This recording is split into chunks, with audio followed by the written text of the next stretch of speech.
पाणी नाही, काही नाही. काही लोकांना पाणी 4-4, 5-5 दिवसाला पाणी सगळं गायब झालं. कोणत्या भागात पाणी येत नाही? सगळं आता मध्ये पाणी बंद झालं. आता मध्ये 8 दिवस पाणीच येत नव्हतं झोपडपट्टी भागात. पाणी बंद होतं. आता चालू झालं 2-3 दिवसाबरोबर पाणी. प्रशासक आहे, काम नाही करत काम प्रशासक. काही नाही, काम का वाटोळ झालं का? नगरपालिकेचं फार वाटोळ झालं.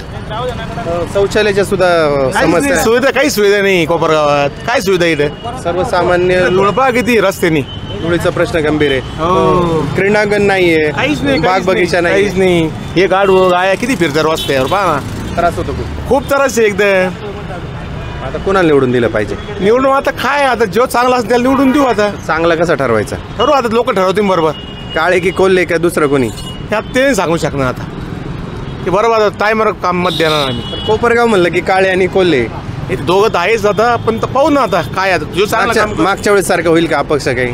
मागच्या सारखं नाही म्हणा. नाही आता नाही. का बरं नाही आता नाही म्हणा. नाही होणार. मागच्या सारखं नाही म्हणा. ते झाले आता मागच्या वेळा, आता नाही होणार. या कोपरगावचा विकास नाही झाला. विकास काही नाही. याला जबाबदार कोण? जबाबदार आता जबाबदार हे प्रशासकच सध्या सरकार. आता प्रशासक आहे. नगर परिषद कधीपासून आहे?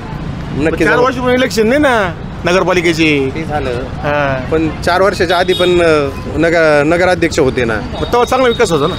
मग त्या काळात जर यांनी शौचालय बांधले असते, ते उपयोगात आले त्यांनी असते. काहीच केलं नाही ना. मग त्याच्यामुळे तुम्हाला काय झालं आता, ते काय आता अपक्ष काही येऊ शकत नाही आता. तुम्ही प्रशासकाच्या आड लपून राजकारण्यांची पाठराखण करताय का? नाही आम्ही कोणत्या परिस्थिती काय करायचं आम्हाला त्यांनी काय भेटतं काय? सरळ बोलायचं. सरळ सरळ मग काळे की कोल्हे कोणाची हवा ते आहे? काही सांगू शकत नाही सध्या.